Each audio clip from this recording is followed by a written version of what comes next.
থেকে আসছে, উনি তো জীবিত নয়, ইন্তেকাল করিয়া কবরে গেছে, তারপরেও কিন্তু বেহেশতের মধ্যে আছে না নাই? তারা জীবিত কবরে, কারা কি জীবিত? আল আম্বিয়াউ আহইয়াউন ফি কুবুরিহিম ইউসাল্লুন, সমস্ত নবীরা কবরে জীবিত নামাজ পড়তেছে। মারহাবা বলেন, আরে বলুন মারহাবা। আপনারা জোর না কইলে কই মেরো হেডাস, শয়তান থাকলে উড়ে দিয়েন শয়তান, কারণ শয়তানের দরকার নাই, একজন বাবা সুন্নি মুসলমান। মারহাবা বল। আমার নবী ইমামতি করবেন, সমস্ত নবীর মধ্যে এখন প্রশ্ন হলো, সমস্ত নবীরা কবরে সেখানে নেওয়ার ব্যবস্থা কে করেছে? যদি সেখানে সমস্ত নবীরা যাইতে পারে, আমার নবী মদিনাতুল মুনাওয়ারা থেকে আপনার কবরে আসতে পারে না? পারেনি? এই যুবকরা কওনা নবী কবরে আসতে পারেনি, এটা ঈমান। যদি কয় অস্বীকার, তাহলে তার ঈমান নাই, নামাজের কোনো দরকার তার নাই। নামাজ হচ্ছে ঈমানদারের জন্য, আর ঈমান হচ্ছে আমার নবীর মহব্বত। আমার নবী কয় ইমামতি করব আমি, সেখানে ইমামতি করার পরে মুসা নবী আসিনি আছে,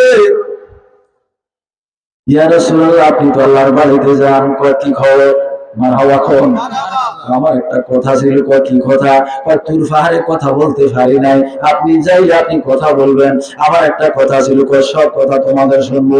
এক এক করে সবার কথা শুনে যখন আমার নবী রওনা দিলেন, রওনা দেওয়ার সময় সেখান থেকে আবার যখন উপরে উঠবে, শূন্যের মধ্যে উঠবে, সেখান থেকে দেখতেছে যেই ঘোড়াটা যেই গাধা থেকে খচ্চর থেকে একটু বাটি, বোরাক থেকে আমার নবী নাম নেন, আবার বোরাকে কদম রাখবেন, কদম রাখার পূর্বে একটা পাথর আওয়াজ দিয়ে বলতেছে, ইয়া রাসূলুল্লাহ আমার কদমে, আমার শরীরে আপনার কদম রেখেছেন, ইয়া রাসূলুল্লাহ আমার জন্য একটু দোয়া করে যান, পৃথিবীর জমিনে যাতে আমার আর কেউ স্পর্শ করতে না পারে।